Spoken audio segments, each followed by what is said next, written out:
Hello. Hello. You look real nice today. Oh, thank you. I like your hoodie. Yeah, it's a vintage drip hoodie actually. Nice. I did this run. It was like shortly after we were acquired, and I've always liked this sweatshirt. It's the old logo too. It is, yeah. So now it's super vintage. Amazing. Mm-hmm. That's cool. I was in Vermont this weekend, which was I have an aunt that lives up there in the mountains, and it was very relaxing. I went up there with my quartet. It was almost too relaxing. Uh-oh. Like when it's cold, there's just not that much to do. Right. And so we did a lot of like sitting around by the fire and like eating and drinking. And it's like, I don't need that many days of this. Yeah. Especially when I'm in the middle of a phase where like there's a lot happening with work or whatever.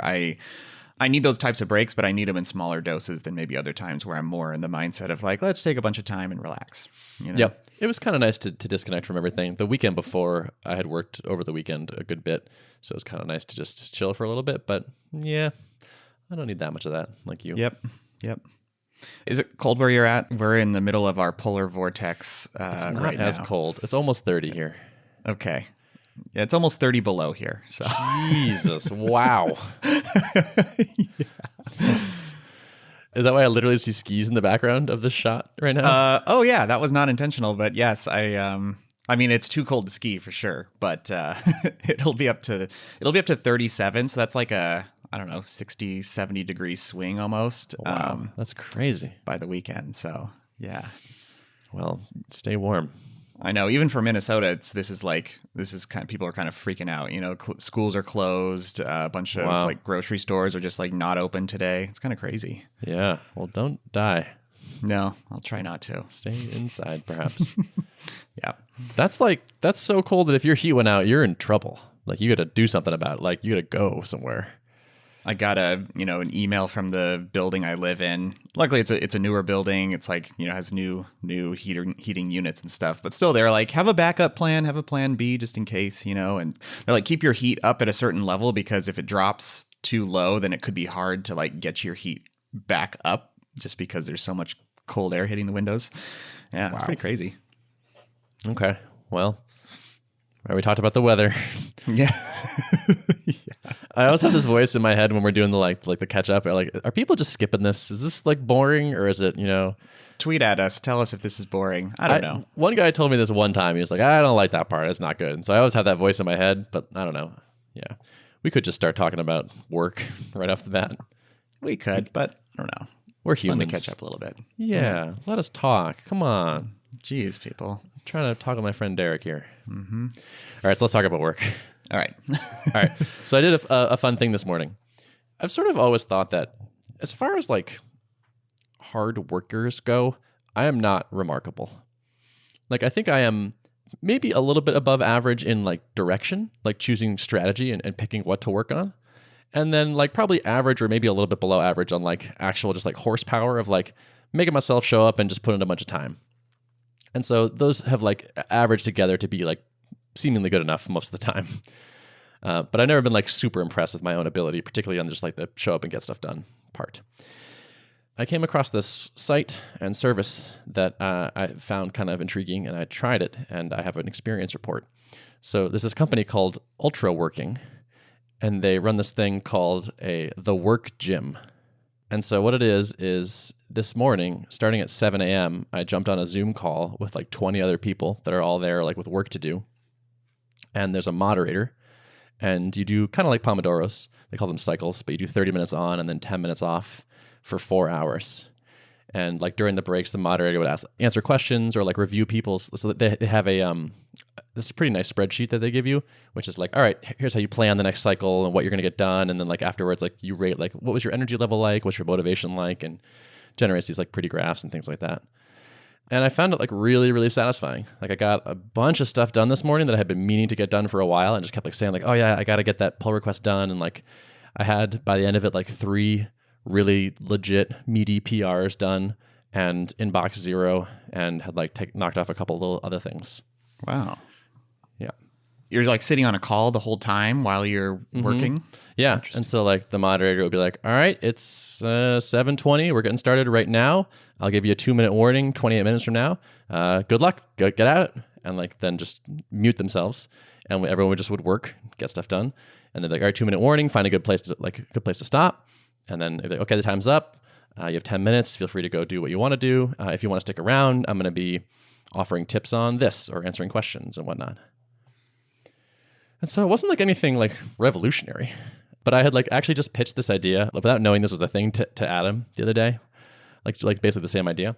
And then I like found it somewhere else. I was like, oh, good. Someone's already doing this. I'll just sign up for it. Interesting. You just like literally just searched around for this and found it on the Google machine? No, like by pure chance, I had signed up for someone's mailing list. Who knows when? Don't even remember. But I got an email from this person, and like they were like, "Here's how I'm planning my next month." And I was like, "Oh, I love this like productivity analysis crap." And then I was reading through it, like, "Oh, by the way, like we're running this thing called the Work Gym, and it's cheaper right now if you sign up." And I was like, "Oh, that is literally what I want." And so I tried it, and I also just like I enjoyed the hardcoreness of it, like just getting up early. Like I usually get up at like 8:20 or something. And today I got up at like 6:20 because I wanted to get some coffee and get stuff done. And so like by 11, the session wrapped up. And it's like, if I got basically nothing else done today, this was a good day. Huh. Interesting. How often do people do this? Is this like a daily thing that people do? Or I don't know. Like the people that are running the company, Ultraworking, are clearly pretty hardcore. So like I think they're doing this constantly. After the end of this one today, I signed up for the one tomorrow just because I was like, this was great. This is like what I need right now. And for me, this kind of thing always has a half-life. Like it never works for that long. Eventually I'm just like, oh yeah, I'm over this whatever now. Like my latest productivity hack is never permanent or even close. So like I'm embracing that and trying to like take advantage of it as much as possible while it still feels fresh and effective. Mm-hmm. Mm-hmm. So we'll see how many of these I can string together. Huh. All right. Did you find you like enjoyed your time working, or didn't feel stressful? Okay. No, it didn't feel stressful. And like I think some of that is like the breaking it down into like things you are pretty sure you can accomplish in the next 30-minute block. I would kind of intentionally under plan or like try to bite off a little bit. Where I was like, okay, I think I can get this whole PR done, but let me just say like I'm just going to get like the tests and the model written for this bit or whatever.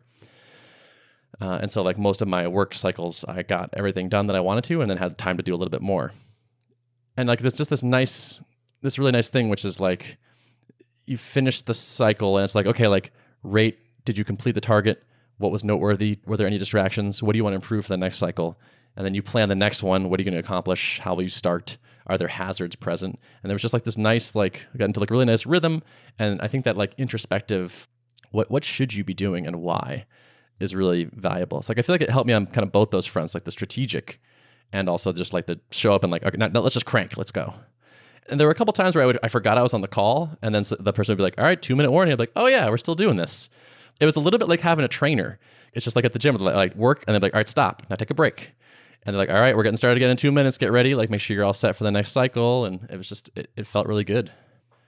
Yeah, there is something nice about, especially if you're like trying to form a new habit or change the way that you work. Like I could see this being beneficial, at least for like a period of time where you don't want to be thinking about kind of the administrative end of organizing your work. And it sounds like someone's kind of doing that for you and herding you in the right direction so that you can just focus on your task, right? And that seems like a kind of the benefit of this model. Yeah, and at the beginning, like there's like a prepare phase where we spent like 10 minutes being like, what are you trying to accomplish? Why is this important and valuable? How will you know that it's complete? Are there risks for distractions or hazards or things like that? And just taking a few minutes for those questions I found pretty useful. And so like originally I came with a list of things I was going to do, and I changed the order a bit after writing that up because I was like, okay, the reason this is valuable is this. And so actually I should prioritize the first couple things as opposed to these other things. There's no way I would have gotten up at 6:30 this morning without like an appointment basically on my calendar. So that was great too.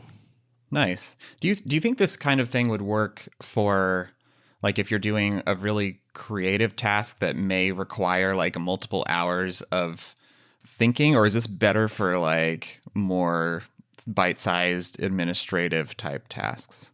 I'm not totally sure. I'm going to do it tomorrow. And one thing that I have on my list is like doing some design work for like an invite acceptance flow for Tuple. I might just try to like have Steve do that or something, but I might just like try to devote a day to it, like a morning to it, and see if I can get somewhere. And so I think it would require probably a little bit more work to define the work up front and be like, okay, what can I get done in 30 minutes? That's not amorphous, like do the design. It could be like sketch 3 different ideas for the layout for the page and, pick one, that kind of thing. And so like, I think there's probably a lot of value into taking something that feels like amorphous creative work and breaking it down into little steps. Mm-hmm. I will often find that the days where I'm doing something amorphous and creative, sometimes I come out at the end of the day with something that I feel like is a good deliverable or whatever. But those days I often feel irritable by the end because it's just been this thing where I'm not getting those small wins in and feeling like I'm checking things off. It's just like this big thing, and it's like, is it done? I don't know, because that's purely subjective. Am I satisfied with how this thing looks or functions? I don't know. I don't really know yet. And so sometimes I can leave the day feeling like I wasn't very productive or something like that, even though you can't avoid some of that. You just have to slog through it. That's kind of interesting to still think about applying that bite-sized mentality to it. Yeah, and like being asked after each cycle, like, did you get the thing done? Like there's like yes, no, or like half were the answers in there, or the options. It kind of forces you to define a thing that you can answer that for. And that seems really useful to me, actually. That's like my motivation was high the whole time because it was like, all right, I defined a thing and then I did the thing. And even when I didn't quite finish it, I was like, okay, I'm going to finish it this next cycle. I know this is like close. And it just like felt like I was like, here's a win. Here's another win. Here's another win. I just like felt really, really solid. Yeah. Cool. Yeah. So by the way, they give out this spreadsheet for free. It's clearly like, lead gen for them. But if you want to get the template for their work cycles, it's at ultraworking.com/cycles. And so if you just want to try out that technique of defining the work, you can just do that on your own. But I will say, I think the class was worth it. I enjoyed it. Nice. Yeah. So that's working. That's my morning. I am now wiped out though, because I'm not used to getting this early. So now I feel real tired. Yeah. So maybe a nap this afternoon. Yes, I'm going to try to make that happen for sure. Are you going to modify, like you're going to go to bed earlier tonight so that you can do it again tomorrow better? I'm going to try. It's hard for me to go to bed super early. Like it's not my natural rhythm, but I'll be more tired tonight than usual. So we'll see. Part of me feels like if I could just do this, like I could tough it out a couple times a week kind of thing, like when I have a lot to do and it's like a good morning for it. So I don't know if this could be like a lifestyle for me. And again, like I know it won't work forever, but we'll see what happens. I'm curious. Okay. Yeah. So in terms of like general Tuple stuff, we're hitting like an interesting milestone in my head, which is soon with the deployment of some of the PRs I made today, we will no longer have a global list of online users. Okay, nice. It's the end of an era. Mm-hmm. And like I feel like this is kind of like maybe a good example of being pragmatic and choosing what to ship when. Or like in the beginning, it was like, okay, how are we going to like have a friends list and filter that and all this stuff? And I was like, we're not. We're just going to return everyone. And it's like, you know what? That's going to work totally fine. And when it doesn't, we'll fix it. I feel really good that like we didn't worry about that until we had a better sense of who was joining and what they wanted and when we could do this. And like we started getting like eyebrows raised at this thing where like we would sign up a team of people and they'd be like, there's other people on our list. And we're like, yeah, we got to change that. And it wasn't until it was kind of like, close to a problem that we decided it's time to prioritize that. That's sort of like a small example of a larger strategy that has worked well for me of like shipping just in time. Yeah, I like that. I have a similar case of that where I've intentionally not built any billing logic into the back end of Level yet. In the conversations I had over the last week, it became clear that a lot of people are probably going to end up like spinning up multiple Level teams, whether it's like, I need to interface with this subset of the business or some external clients or something. And rather than try to do like private channels or guests or something like that, it's just easier to like, just spin up a second Level team and everything in there is kind of a sandbox for that group of people. I was originally envisioning like each team was its own billing unit and you would pay for seats on each team. But now if a company is going to have multiple teams set up as kind of a permissions barrier, it makes more sense to have like kind of a billing unit sit on top of teams and then deduplicate the unique number of users who are invited to all those collective teams. That would be very painful to like change after the fact. And if I had built a bunch of billing stuff, it would be like, now I got to rewind all this legacy. So exactly. Yeah. That's another great example. I'm actually having the same kind of modeling debate in my head right now, because like right now a team is the same as a company. Like that's just that's kind of like effectively that's what it is. But we actually already have, I'm in talks with multiple companies that are where I'm talking to multiple teams. Like they're big enough that like I'm talking to different parts of the company simultaneously. And so it's like, okay, well, like we're not just going to have one big team called whatever. It's like there's a parent thing, like organization or something. And there's multiple teams inside that, I think. Yeah. But it's nice to not worry about it until you really need it. So I'm not worrying about it. Yep. I've had like a nice mix of sales calls and onboarding calls, like starting people on trials. I'm trying something with someone who's starting a trial this week where there's 6 people total, but I'm onboarding 2 of them. And then the rest will kind of get a onboarding sequence, and hopefully just like the knowledge they need will spread out from the original 2 nodes, which seems reasonable. Seems like it. Is that partially because it's just time consuming to onboard people, or is it a lack of interest in getting the kind of the demo from those team members? It's partially time for sure. I'd say that's probably the biggest thing, is that like a half a dozen onboarding calls is a substantial chunk of time. I think there's value in building the rapport of doing the call with people. And there's also value in being able to like spin up a team of 20 and not needing to schedule 20 calls. Like that's clearly not effective, I think. I'm not sure exactly where to come down. Like if a new team signs up, like starts a trial next week and they have 12 people, what should I do? Like I'm thinking about recording like a custom video for the team, which is like, hey, I'm Ben, welcome. Like give them that like a little bit of FaceTime and let them see me and like literally see me, and then have like a really hopefully good sort of onboarding sequence that they get. So they get the knowledge they need so I don't need to convey that. And some of the rapport comes in the video, hopefully. Yeah. I'm kind of debating the same thing, even though, I feel like have a lot more trials going on right now than I do, but still like just being a single operator, I'm definitely feeling the pain of the splitting my time up and spending time doing the calls. I mean, I learn a bunch on them, but I feel like there are some people where I could have just maybe sent a link to get in. They go through the onboarding that's in the app, and then it seems like most people, I kind of walk through the stuff and they're just nodding along. They're like, yep, makes sense. Yep, I get it. So maybe it's just that like I've gotten the demo down to the point where the way I'm explaining things for the most part seems to just make intuitive sense to people. And so if I can just sanity check my kind of onboarding in the app and make sure it's kind of following the same path that I've been doing in my calls, like I'm curious to experiment with doing some like, just send a link. Here's a link to get into level, try it out, and give me your thoughts, async. It'd be interesting to see how that fares. Like if people actually do end up using it as compared to when you onboard them.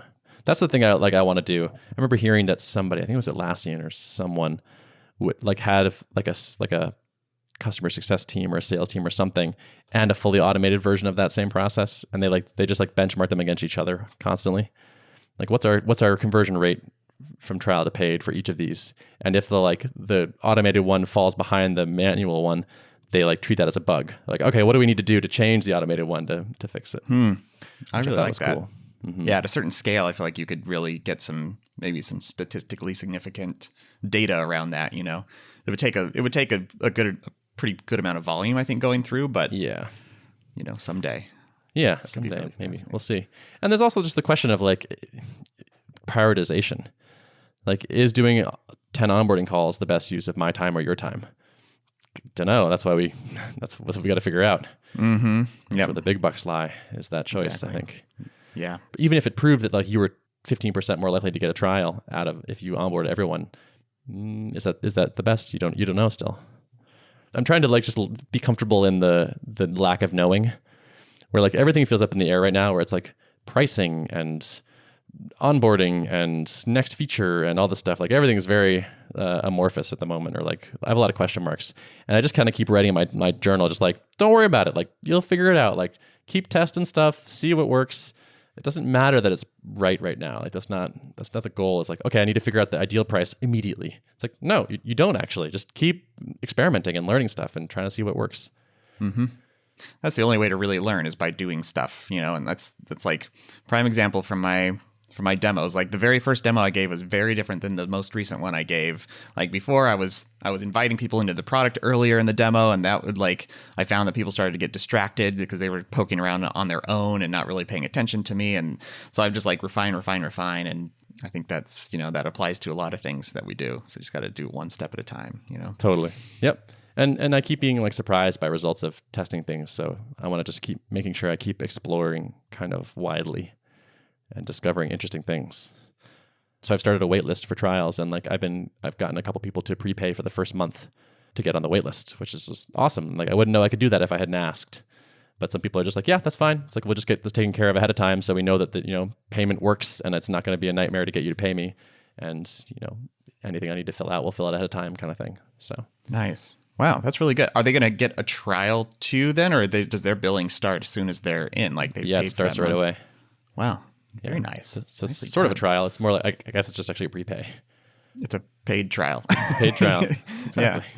If you don't like it, you don't have to use it. Mm-hmm. I haven't explicitly stated refunds, but if someone like paid ahead of time and then hated it, clearly I'm going to give them their money back. So yeah. But it's cool. How's the product feeling? Is it feeling pretty stable and like? Pretty stable. Yes. Stability is going up. We keep fixing little bugs. I would say it's crashing way less than it used to, I think. Although I want to get some numbers on this from our like crash reporting logs and whatnot. And like we've talked about adding that to our KPI dashboard, because the tool we use has like a percentage of users that are crash free this week. And like that seems worth tracking. We're about to deploy tomorrow morning 2 really nice features. One is kind of like fixing a UX annoyance that's like you have to enter your keychain password every time you update the app, which happens a lot. And the other is we now support people choosing which display they want to share. I think we kind of just forgot that was a thing, or like didn't think about it or something. And it's just like, oh yeah, a lot of people have a bunch of monitors. Like, how do you pick which one? Like, well, you sort of kind of can't exactly. There's some weird workarounds that are annoying, but like now we'll have like a proper like click on the monitor you want to share type thing. It's really nice to have like these little things, and like the teams, like the list only showing your team. Just like these little things where it's like, it feels like, I can't believe we didn't have this yet in a way, but it's just such a nice, they're so satisfying to get out there. Yeah. So product is coming along. I still hate it in a certain way. Not actually, but like there's just still so much from like, God, we got to change a million things. Like I want everything to be so much better. Mm-hmm. But I think that's good. That's how it's supposed to be. No, I think so. I feel the same way a lot of times. Like, you do, because you're spending so much time staring at this thing and thinking about it and thinking about it and seeing, and you have the roadmap, so you know all the things that are missing. It's just a completely different perspective than being in the shoes of a customer who's like, yeah, seems pretty good, Right? Is it better than what I have? Yeah, it's better. Great. Okay, I'm happy. I'm like, no, but you don't understand how good it could be. Mm-hmm. You're not being obnoxious enough, or something. But I don't know. I think 4 or 5 years, I think it's gonna be pretty good. Yeah, it's gonna be a pretty good tool. Yeah, I was surprised actually, like because we sent out that superhuman product market fit survey. It only went to like 16 people because they were the only ones that had been using it long enough. But we got 50% very disappointed, which was very satisfying. Like apparently over 40 is product market fit. So that's not nearly enough people to be significant, but it was like nice that it was nice. It was nice that it was a positive result anyway, even though it's basically noise. It's a good early indicator at least. Yeah, that feels good. So I've taken a lot of the time, but there's one more thing I want to cover. Go for it. I'm not doing habits for hackers. Oh, yes. How did that see? So you emailed, and how was the response to that? I want to pull up my stats here. I wrote all of the results into an email where I said I wasn't doing it because I figured people would be curious how it went. So I will share that with the podcast audience as well. So if you remember, I dropped it down to 40 spots after talking to Adam. So at the end, the 40th highest bid was $99, which is pretty reasonable, except that 99 times 40 is less than $4,000. And I was like, that's not enough to do the course right now. The distribution was, there were 69 bids. The average was 132. The highest was 800 and the lowest was $1. And the sum of all the bids was $9,111. My conclusion was kind of like, this is a little too cute for my own good. And like I said in the email, I think if I just said this was like $200 to $300, like this would have gone a lot better. And a lot of people were like, yep, definitely. Like I saw the bidding and was like, I probably have no chance at this. I'm not even going to bother. But I would have bought it if you just said it was $200 or something. Or people were like, I also like in my example where I talked about the bidding, like anchored it with some really high numbers. And I was thinking like, this will help drag the price up a little bit. And it just turned some people off because it was so high, where people were like, I saw those numbers and I figured, like I will never win any of the spots. Therefore, I'm not even going to bid. I like shot myself in the foot by kind of going too high there in my example. And also, these are both things that Adam told me. He was like, here's why this is a bad idea, basically. And yeah, it turns out he was right. But yeah, it was an interesting experience. And like, again, like no one was mad. Everyone was like, I was just kind of like, so like, here's the situation. Here's all the numbers. Doesn't really make sense for me to do this. My fault. You know, it was interesting, but probably shouldn't have done this. But also at the same time, like Tuple is kind of going really well and I don't really want to take my eye off that. So this is kind of fine with me. And basically everyone was like, totally get it. No problem. Except for one person. There always has to be one. There was one person who was like, next time set a price and stick to it. Like, be a man or something. Oh, jeez. Okay. Yeah. Anyway, I almost like that there's one each time just to like give me this like story. But anyway, so yeah, actually feel really great about it. Whereas like it was an interesting experience. No one got hurt. No one's upset, basically. I'm kind of glad it worked out this way because I don't want to focus on something else right now, honestly. Mm-hmm. Mm-hmm. Things move fast. In the span of like a few weeks, you're in a much different place now. So it's kind of a blessing in disguise that you're not having to run this thing right now. So exactly. Yeah. As it was getting closer and closer, I was like, man, I wish I hadn't said for sure I was doing this just because I kind of don't feel like it's the right time. And oh well, I think I can make it. I can make this work without it. It would have lowered my stress levels a little bit, runway wise, but honestly, the runway is creeping out because we are starting to have some revenue, and so it's like, okay, well, every little bit of that equals more months. So I'm starting to feel like we might just get there without doing anything weird. So, which is kind of amazing. It's really cool. So you won't be Dutch auctioning off Tuple anytime soon, then? No. I think especially for like corporate purchasing, it's particularly too cute. Yeah. But yeah, pricing is so like I really do just want there just to be like a right price and just like pick it and like never think about it again. But there's just like so much variability and ability and willingness to pay. I feel stupid not trying to suss that out and like pick a price that makes sense based on who I'm talking to. And so it's like, I'm doing like enterprise sales basically. Yeah. I haven't really dug deeply on kind of the academics behind pricing a whole lot. Like the Price Intelligently, Patrick, is just like, I feel like there's a wealth of knowledge over there. And he's built an entire business around this whole like figuring out this pricing problem for people or helping people figure it out. So, and there's a bunch of different ways you can approach it, right? With like pricing surveys and like trying to figure out where that optimal point is on the curve for your market. And yeah, I should maybe do some of that.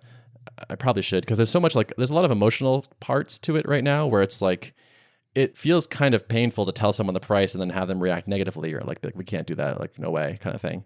You're like, damn it, I don't like that feeling. But like you need that feeling sometimes for it to be the right price.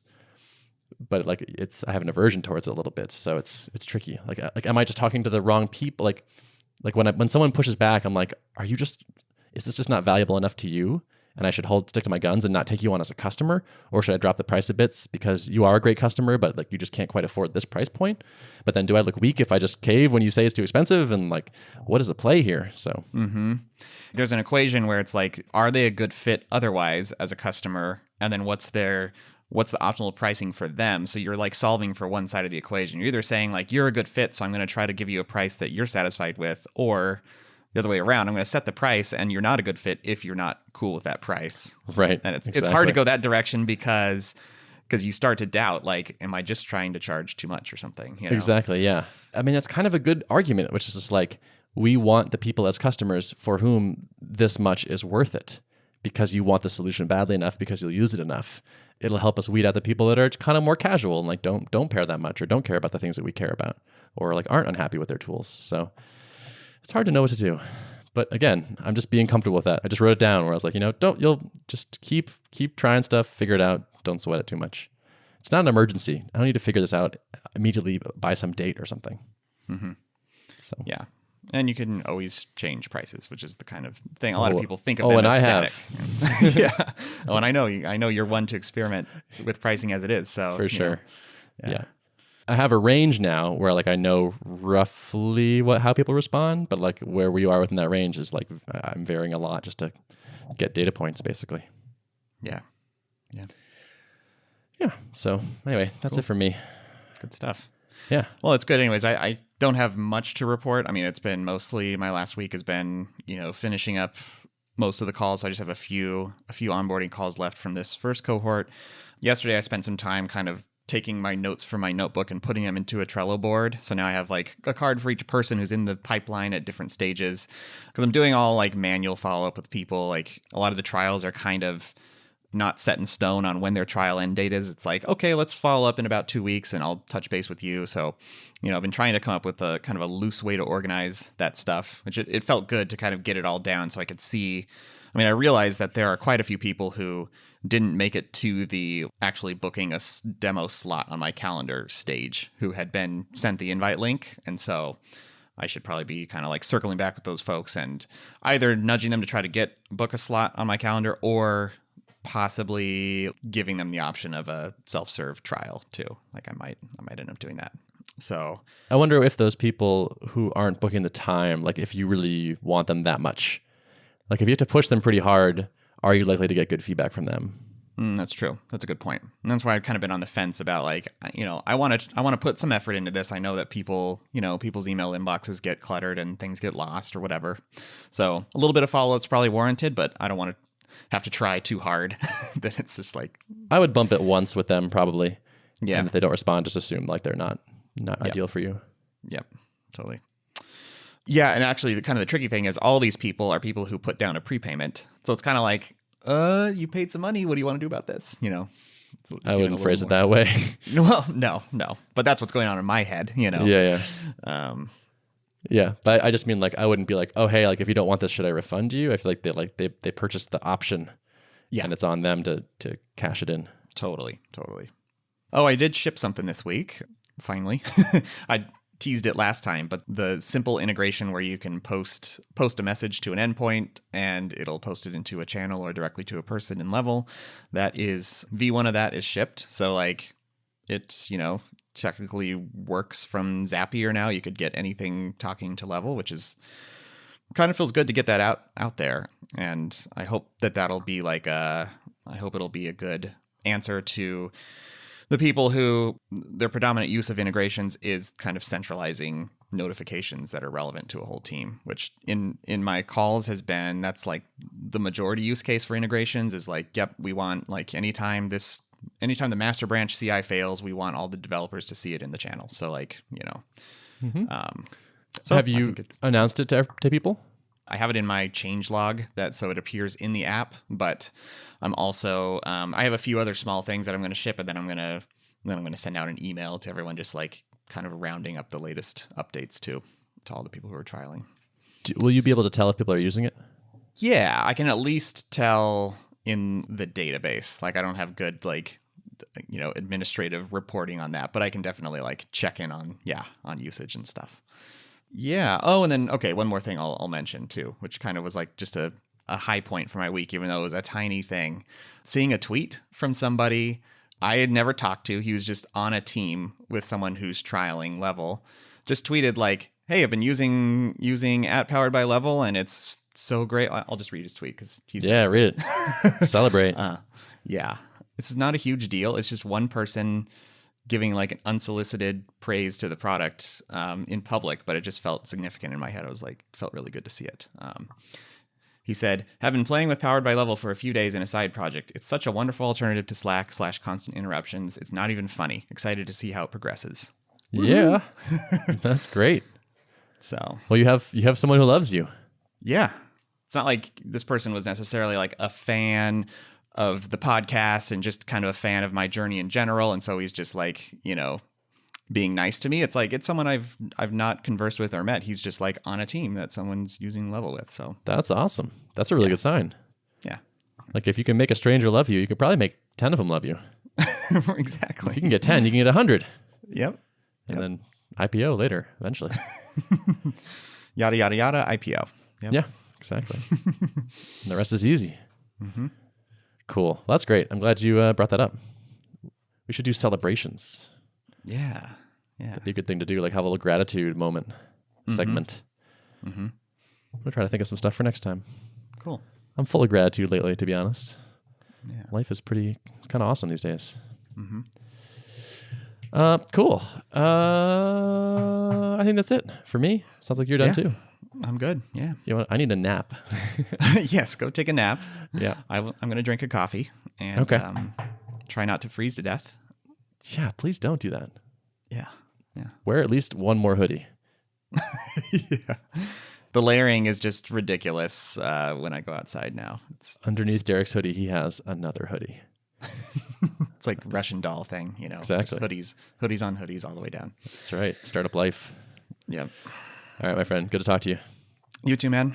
Oh, show notes. Show notes can be found at artofproductpodcast.com. See ya. See ya.